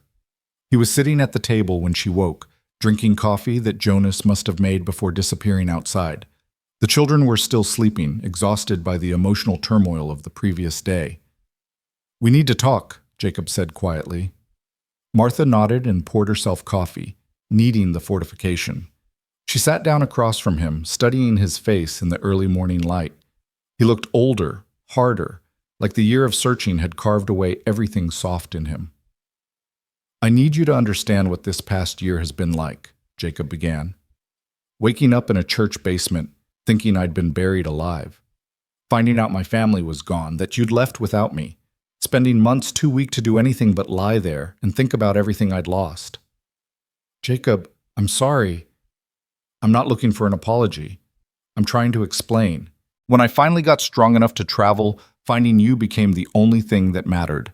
The only thing that kept me going through the hard days, through the times when I wanted to just give up and die for real.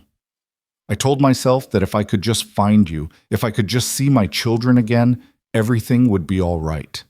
He paused, his hands wrapped around the coffee cup like he was trying to draw warmth from it. "But now I'm here, and nothing's all right, because I can see that you've moved on, that you've built a new life without me, and I don't know where I fit in that life anymore." Martha felt tears prick her eyes. "I thought you were dead. I mourned you, Jacob, truly mourned you, and then I had to keep going for the children. Had to be strong when all I wanted to do was fall apart." "And him? Jonas? What is he to you?" Martha wanted to lie, wanted to protect everyone from the truth, but Jacob deserved honesty, even if it hurt. "He's someone who reminded me what it feels like to be seen as more than just a mother. Someone who made me laugh again, who made me feel safe. Someone I was starting to care for deeply." "You love him?" "I don't know. Maybe. I didn't let myself think about it that way because it felt disloyal to you, to your memory. But yes, I think maybe I was falling in love with him." Jacob flinched like she'd hit him. "And the children? Are they attached to him too?" "Yes, especially Thomas. Jonas has been teaching him things, giving him the kind of attention he needs. They all love him." "So what you're saying is that I came back too late, that I should have stayed dead." "No, Jacob, that's not what I'm saying at all." Martha reached across the table and took his hand. "I'm saying that the situation is complicated, that there are no easy answers here. You're their father. They love you, but Jonas has become important to them too." Jacob pulled his hand away. "I've been thinking about it all night, about what's best for everyone, and I think we need to keep moving west, all of us. Start over somewhere new, away from here, away from him." "You want to leave? Today?" "As soon as we can pack up the wagon. I know it's sudden, but Martha, we can't stay here, not with him here. It's not right. You're my wife, they're my children. We need to be a family again, and we can't do that here." Martha's mind was reeling. Leave today? Just pack up and go, abandoning Jonas and the home they'd started to build? The thought made her physically ill. "The children just got settled. They're happy here, Jacob, safe. Is it really fair to uproot them again so soon? Is it fair to let them get more attached to a man who isn't their father?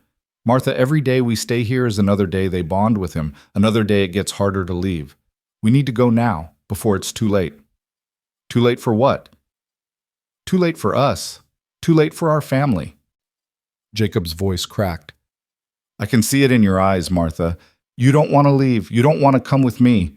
But you have to. You're my wife." The words hung between them, heavy and demanding, and Martha realized he was right. She didn't want to leave, didn't want to pack up the children and head west with a man who felt like a stranger now. But what choice did she have? The cabin door opened and Jonas came in, stomping mud from his boots. He took in the scene, Martha and Jacob at the table, the tension thick enough to cut with a knife, and started to back out. "Don't leave on my account," Jacob said, his voice hard. Martha and I were just discussing our plans. We'll be leaving today, heading west like we originally intended. Jonas's face went blank, carefully neutral, but Martha saw the pain flash through his eyes. I see. Do you? Jacob stood up. Do you see that she's my wife, that those are my children, that we're a family? Do you see that whatever you thought was happening here is over? Jacob, stop, Martha said, standing too. He doesn't deserve that. Doesn't he? He took my wife, stole my children's affections. He saved our lives. Martha's voice rose, and she heard stirring from where the children were sleeping. She forced herself to speak more quietly. Jonas Walker found us dying in the mud and brought us to safety. He fed us, sheltered us, cared for us when we had nothing and no one. He gave freely without expecting anything in return. And you will not speak to him that way in his own home. Jacob stared at her like he didn't recognize her. You've changed. Yes, I have. We all have. Death changes people, Jacob. Real death, or the kind where you're mourned and buried and missed. We're not the same people we were a year ago. The children were awake now, listening with wide eyes. Jonas moved to the door. I'll be in the barn if anyone needs me, he said quietly, and left before Martha could stop him. The rest of the day was a blur of packing and tension. Jacob insisted they prepare to leave at first light the next day, and Martha found herself going through the motions while her heart screamed in protest. The children were subdued, sensing the conflict even if they didn't fully understand it. Clara found Martha in the garden, gathering the last of the vegetables they'd planted. Mama, do we have to go? Martha's hand stilled on a tomato plant. Your father thinks it's best. But what do you think? What do you want? What did she want? Martha looked at the garden she'd restored, at the cabin that had become home, at the barn where Jonas was probably sitting alone and hurting. She wanted to stay, wanted it with a fierceness that terrified her. It doesn't matter what I want, Clara. Your father is alive. He's my husband. We owe him loyalty. But Mama... No, Clara. This conversation is over. That night, Martha lay awake between her sleeping children, listening to Jacob snore in Jonas's bed. Tomorrow they would leave. Tomorrow she would pack up the wagon, gather her children, and head west with a man who used to be her husband, but now felt like a stranger. Tomorrow she would leave behind the man who had shown her what it felt like to be truly seen, truly valued. Tomorrow she would break her own heart. But what choice did she have? Jacob was alive. He was her husband, the children's father. Leaving him would be abandoning her vows, would be choosing her own happiness over her duty. And Martha had never been the kind of woman who put herself first. So why did doing the right thing feel so utterly wrong? Dawn broke gray and cold, matching Martha's mood as she mechanically folded clothes and packed them into the wagon. Jacob had already loaded most of their salvaged possessions, working with a grim determination that spoke of a man trying to outrun his doubts. The children moved like ghosts through the morning routine, eating breakfast in silence, avoiding eye contact with each other, and especially with Jonas, who had come in from the barn looking like he hadn't slept at all. Martha was tying down the last bundle when she heard Clara's voice, sharp and defiant in a way she'd never heard before. No! Everyone turned to look at her. Clara stood in the middle of the yard, arms crossed, chin lifted in that stubborn way that reminded Martha so much of herself. Clara, get in the wagon, Jacob said, his voice carrying the weight of paternal authority. No, Clara repeated. I'm not going. Jacob's face darkened. Young lady, I am your father, and you will do as I say. You were my father. You left us. Clara's voice shook but held firm. You died and left Mama to handle everything alone. You weren't there when we were starving, weren't there when the wagon broke, weren't there when Mama collapsed in the mud and almost died. Mr. Jonas was there. Mr. Jonas saved us, and now you show up and expect us to just leave with you like nothing happened? Clara, Martha moved toward her daughter, torn between pride and horror at the disrespect. But Clara wasn't finished. I watched Mama cry herself to sleep for months after you died. Watched her work herself to exhaustion trying to keep us fed. Watched her give up her own food so we could eat. And then Mr. Jonas came along, and for the first time in a year, I saw Mama smile. Really smile. Like she was alive again instead of just surviving. Tears were streaming down Clara's face now, but she kept going. You want to know what I think? I think you're scared. Scared that we don't need you anymore. Scared that you can't compete with a man who actually showed up when we needed him. So you're trying to take us away before we can choose him over you. The silence that followed was deafening. Jacob's face had gone white, then red, then white again. Martha stood frozen, unable to defend either her husband or her daughter because Clara had spoken truths that Martha herself had been too afraid to voice. Is that what you all think? Jacob asked, looking at the other children. That I abandoned you? That I chose to die? Thomas stepped forward, his young face struggling with conflicting loyalties. Papa, we know you didn't choose it, but Clara's right about one thing. Mr. Jonas was there when you weren't. He taught me how to be strong, how to work hard, how to take care of Mama and my sisters and brothers. He made us feel safe. And I can't? Jacob's voice cracked. I'm your father. I should be the one making you feel safe. You should have been, Clara said quietly. But you weren't. And we can't just pretend like this past year didn't happen, like we didn't learn to live without you. Jacob turned to Martha, desperation written across his face. Martha, tell them we're a family. Tell them they have to come with us. But Martha found herself looking past Jacob to where Jonas stood on the porch, carefully keeping his distance from this family drama, but unable to hide the pain in his eyes. She thought about the past 6 weeks, about learning to laugh again, about feeling seen and valued. She thought about Jonas's gentleness with her children, his patience with her grief, his willingness to give her time and space to heal. And she thought about Jacob, the Jacob she'd married, the Jacob who had worked himself to death trying to provide for them, the Jacob who had spent a year searching for them, driven by love and duty and determination. That Jacob deserved her loyalty, deserved her respect. But was that enough? Jacob, Martha said slowly, I think we need to talk, really talk. Without the children listening, without rushing to leave. We need to figure out what we're really doing here. What's there to figure out? You're my wife. They're my children. We belong together. Do we? The question slipped out before Martha could stop it, and she saw Jacob flinch as if she'd slapped him. I'm sorry, but I have to ask. Do we really belong together anymore? Or are we just trying to resurrect something that died along with the man I buried? I'm standing right here, Martha. I'm alive. I came back for you. But who did you come back for? The woman I was a year ago? Because, Jacob, that woman doesn't exist anymore. She died in that mud alongside you. The woman standing here now, she's someone different. Someone who learned she was stronger than she thought. Someone who learned she deserved more than just surviving. Jonas moved then, stepping off the porch. This is between you and your husband. I should go. No. Martha's voice was firm. No, you should stay, because this involves you too, whether we want to acknowledge it or not. Jacob's jaw tightened. So it's true then. You do have feelings for him. Yes. Martha felt the word leave her lips like a confession and a declaration at once. Yes, I have feelings for Jonas. I didn't plan for it to happen, didn't want it to happen, but it did, and I'm tired of pretending otherwise. She turned to face Jonas fully. I'm tired of pretending that these past 6 weeks haven't been some of the happiest of my life, that waking up in your cabin hasn't felt more like home than anywhere I've been in years, that watching you with my children hasn't made me feel things I thought were dead and buried. Jonas's eyes were bright with emotion. Martha. But I'm also tired of pretending that my marriage to Jacob was something it wasn't. We were partners, Jacob and I. Good partners who raised children and worked the land and built a life together. But we were never in love, not really. We were two people who needed each other and made the best of it. Jacob looked like she'd gutted him. That's not true. I loved you. You loved what I represented.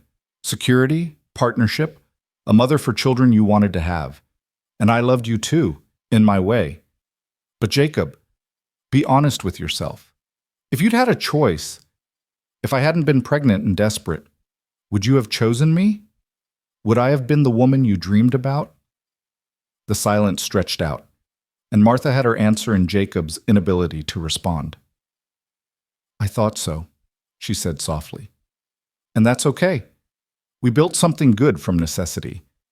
But Jacob, You can't come back from the dead and expect everything to be the same. You can't expect me to be the same woman, to want the same life. So what are you saying? Jacob's voice was barely above a whisper. You're choosing him over me? Martha looked at her children, 7 pairs of eyes watching her, waiting to see what she would decide. She thought about duty and desire, about what she owed the past and what she owed the future. She thought about being the kind of woman who always put others first, and the kind of woman who recognized that sometimes putting yourself first was the only way to truly take care of those you loved. I'm saying I need you to tell me the truth, the real truth. Did you spend this past year searching for us because you loved us, or because you felt like you'd failed us and needed to prove something to yourself? Jacob's face twisted with anguish. Does it matter? Yes, it matters more than anything. He was quiet for a long moment, struggling with something internal. When he finally spoke, his voice was raw with honesty. Both. I searched for you because I loved you, because you were my family, but also because I couldn't stand the thought of dying a failure. Couldn't stand the idea that my children would remember me as the man who worked himself to death for nothing. I needed to find you, needed to prove I could do at least one thing right.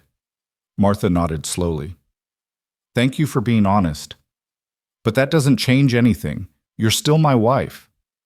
Am I? Martha moved closer to him, her voice gentle but firm. Jacob, look at me. Really look at me. Not at the woman you remember, but at the woman standing in front of you right now. Do you see someone you want to spend your life with? Or do you see an obligation, a duty, something you need to reclaim because losing it made you feel like less of a man? Jacob stared at her, and Martha watched the realization dawn across his face. The truth he'd been avoiding, the thing he'd been running from for the past year. I don't know who you are anymore, he whispered. I know. And I don't know who you are either. We're strangers, Jacob, strangers who share a history and 7 beautiful children, but strangers nonetheless. So what do we do? Martha took a deep breath. I think you need to stay for a while. Not leave today, not rush into anything. Stay and get to know your children again. Let them get to know you. Figure out what kind of relationship you want to have with them going forward. And you? Jacob's eyes moved between Martha and Jonas. What about us? There is no us anymore. Not in the way you mean. But there can be respect, friendship, maybe, in time. A partnership in raising these children. But Jacob, I can't be your wife again. My heart isn't in it, and you deserve someone who can love you the way you need to be loved. You're choosing him. It wasn't a question this time.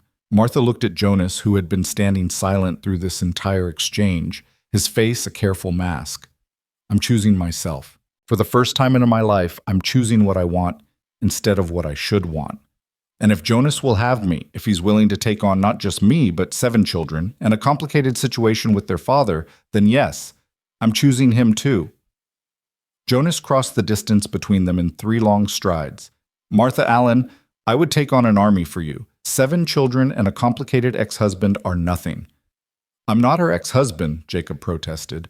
We're still married. In the eyes of God and the law, she's still my wife. Then I'll get a divorce, Martha said, and the words felt revolutionary. Women in her position didn't divorce. They endured. They made do.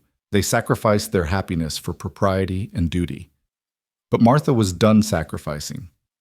It might take time, might cause scandal, but I'll do it. Because staying in a marriage that's dead is worse than being alone. You won't be alone, Jonas said, taking her hand. You'll never be alone again. Clara started crying, but they were tears of relief rather than sadness. She rushed to her mother and wrapped her arms around her waist. You mean it, Mama. We can stay. If that's what you all want. But your father has rights too. We'll need to figure out how to share you, how to make sure you have relationships with both of us. Thomas looked at Jacob, his young face serious. Papa, I want to know you. Want to spend time with you and learn from you. But I want Mr. Jonas too. Can't we have both? Jacob looked at his son, at all his children, and something in him seemed to break and heal at the same time. I suppose I don't have much choice, do I? It's either share you or lose you completely. You won't lose us, Martha said gently. But you might have to redefine what being a father means. It doesn't mean owning us or controlling us. It means being present, being supportive, being willing to put our needs before your pride. Jacob sank down onto the wagon's tailgate, looking defeated. This isn't how I imagined it. Spent a year picturing our reunion, and it looked nothing like this. Life rarely looks like we imagine it, Jonas said, speaking to Jacob directly for the first time. Believe me, I know, but sometimes the life we end up with is better than the one we planned. Easy for you to say. You're getting everything you want. Am I? Jonas's voice was quiet. I'm getting the woman I love, yes, but I'm also getting 7 children who will always have divided loyalties. A situation that will probably cause talk and judgment in town. The knowledge that I'm part of breaking apart a family, even if that family was already broken. That's not easy, Jacob. That's complicated and messy and hard. But you're still choosing it. I'm choosing Martha. The rest comes with the territory. Jonas looked at the other man with something that might have been sympathy. Look, I'm not going to pretend to understand what you've been through. Waking up from death, searching for your family for a year, finding them but not being able to have them back the way you want. That's got to be hell. And I'm sorry for that, truly. But punishing Martha and those children for moving on isn't going to heal whatever's broken inside you. Jacob was quiet for a long time, staring at the ground. When he finally looked up, there was resignation in his eyes. What do you suggest? Stay for a few weeks. Build the children's trust again. Let them see that you're steady, that you're going to be there for them. And then, when you're ready, find a place nearby. Close enough that the children can see you regularly, far enough that we all have space to figure out what this new arrangement looks like. You want me to be neighbors with my ex-wife and her new husband? Jacob's laugh was bitter. I want what's best for those 7 children. And what's best for them is having both their parents in their lives. Not at war, not competing, but working together. Martha squeezed Jonas's hand, grateful for his wisdom. He's right, Jacob. The children need both of us. And maybe, in time, we can build something new. Not a marriage, but a family of a different sort. One where everyone has a place. Emma, who had been watching all of this with wide, confused eyes, suddenly spoke up. Can I have 2 papas? The question hung in the air, innocent and profound. Martha looked at Emma, then at Jacob, then at Jonas. I think, Martha said slowly, that yes, you can.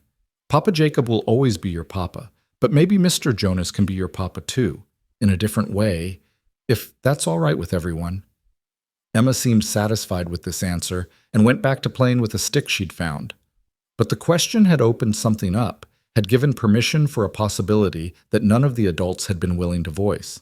I need time, Jacob said finally. Time to process all of this. Time to figure out who I am now, if I'm not your husband and their primary father. Take all the time you need, Martha said. We're not going anywhere. The next few days were awkward and tense, with Jacob sleeping in the barn alongside Jonas, the 2 men circling each other like wary dogs. But slowly, gradually, things started to shift. Jacob spent time with each of the children individually, learning who they'd become in his absence. He taught Matthew how to fish in the creek behind the cabin. He helped Rebecca with her sums. He rocked Emma to sleep, singing the same lullabies he'd sung when she was a baby. And he watched Jonas with Martha, watched the way they moved around each other with an ease that spoke of genuine partnership. Watched Jonas defer to Martha's judgment about the children. Watched Martha smile at Jonas with a warmth she'd never shown Jacob, and slowly began to understand that what they had was something he and Martha had never achieved. One evening, about a week after his arrival, Jacob found Martha alone in the garden. Jonas had taken the children to town for supplies, giving Jacob and Martha some rare private time. I've been doing a lot of thinking, Jacob said, kneeling down to help her weed between the rows of vegetables. About us. About what you said. And you were right. I was holding on to an idea of what we were supposed to be rather than seeing what we actually were. Martha sat back on her heels. I never meant to hurt you, Jacob. I know. And I'm beginning to see that me holding on so tight was hurting everyone, including me.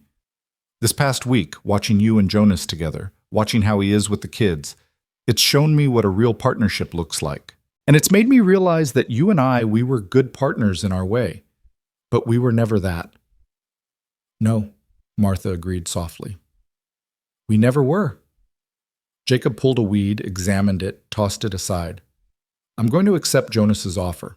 Going to find a place nearby, stay close to the children. But Martha, I need you to promise me something. What's that? Promise me you'll be happy, that you won't feel guilty about choosing joy. Because if my death, my almost death, whatever you want to call it, if it gave you a chance at real happiness, then maybe it wasn't all bad. Maybe something good came from all the pain. Martha's eyes filled with tears. Thank you, Jacob. That means more than you know. And Jonas, he's a good man. He'll take care of you and the children. He already does. Jacob stood up, brushed dirt from his pants. I'm going to head into town tomorrow, see about finding some work, a place to live. But I'll be back every weekend if that's all right. Want to be a real presence in the children's lives, even if it's not the way I imagined. They'd like that. We all would. That night at supper, Jacob made an announcement. I've decided to stay in the area, going to find a place of my own, close enough to see you kids regular-like.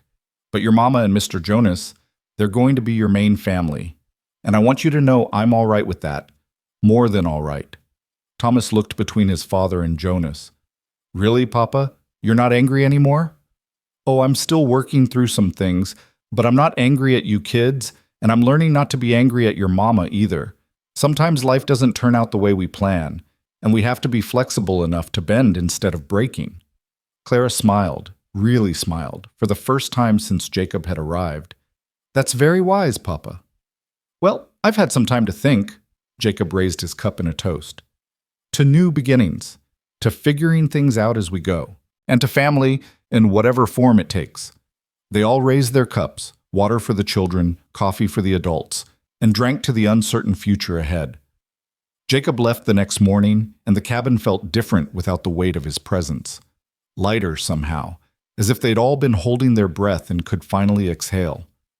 Jonas moved his things back inside, and that night, for the first time, he and Martha sat together on the porch as the sun set, just the two of them. Are you sure about this? Martha asked, her hand in his, about taking on all of this chaos? I've never been more sure of anything in my life. Jonas brought her hand to his lips and kissed her knuckles. Martha Allen, I love you. I love your strength and your stubbornness and the way you always put your children first. I love how you've brought life back into this cabin, into my heart, and I want to spend whatever time God gives us building a life together. I love you too, Martha said, and saying the words out loud felt like opening a window after years of breathing stale air. I love you, and I want that life. Want to wake up beside you every morning, want to watch you teach my children, want to grow old with you right here on this porch. Jonas pulled her close, and Martha rested her head on his shoulder, feeling more at peace than she had in years. The stars were coming out, bright and infinite, and somewhere in the distance, an owl called out to its mate. Mama, Claire's voice came from the doorway. Is it really okay? You and Mr. Jonas? Martha looked up at her daughter, at the hope and uncertainty in her young face. Come here, sweetheart. Clara sat down on Martha's other side, and Jonas wrapped his arm around both of them.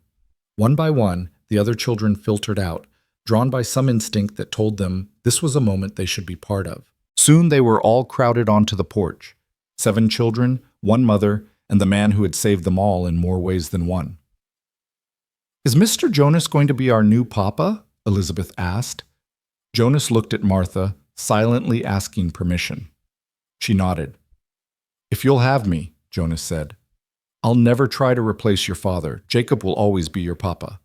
But if you want, I can be something like a papa too, someone who loves you and cares for you and will always be here for you. Forever? Emma asked, her thumb in her mouth. Forever, Jonas promised. Winter came to the Texas plains, bringing cold winds and hard frosts. But inside the cabin there was warmth and laughter and the sound of a family learning how to be whole again. Jacob came every Saturday, teaching the children new skills, telling them stories about their grandparents, building relationships that were different from what he'd imagined, but no less important. The town talked, of course. There was scandal in Martha's choice, in her decision to divorce Jacob and eventually marry Jonas.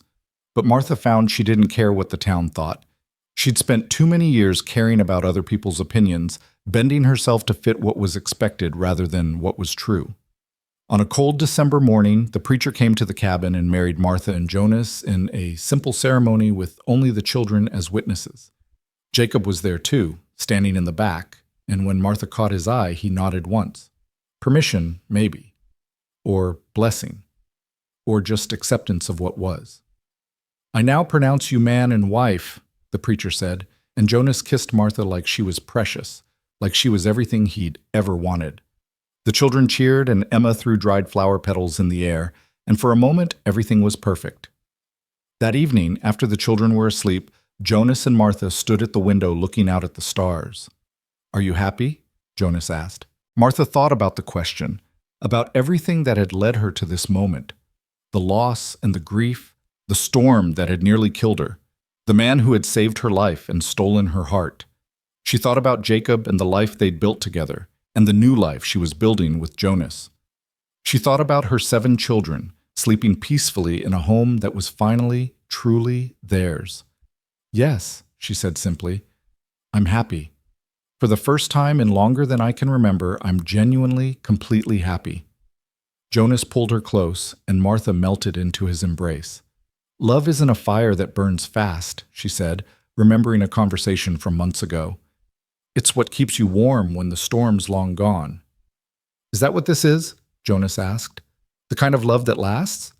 Martha looked up at him, at this man who had given her everything without asking for anything in return. "Yes, I think it is." Outside, snow began to fall, soft and gentle, covering the world in white. But inside the cabin, it was warm.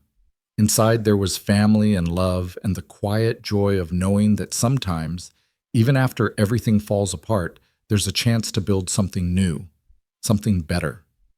And under that wide Texas sky, in a cabin that had once been filled with silence and grief, 7 children slept safe and warm, with 2 people who loved them watching over. Martha Walker, no longer Allen, stood in her husband's arms and thought about all the ways life had surprised her, about how the worst storm of her life had led her to the greatest happiness she'd ever known. She thought about Jacob, who was learning to be a different kind of father, about her children, who were learning that family could take many forms, about Jonas, who had been given a second chance at the life he'd lost and was determined not to waste a single moment of it. "Thank you," Martha whispered. "For what?" "For finding us in that storm, for not riding away, for giving us a home." Jonas kissed the top of her head. "You gave me a home too. You and those 7 miracles sleeping in there. You brought me back to life, Martha, and I promise you, I'll spend every day proving I deserve the gift you've given me." No one shivered in the rain anymore. No one went hungry or scared or alone. They had found each other, this patchwork family, and they had chosen to build something beautiful from the broken pieces of their separate pasts. And that, Martha thought as she drifted off to sleep in Jonas's arms, was more than she'd ever dared to hope for. It was everything.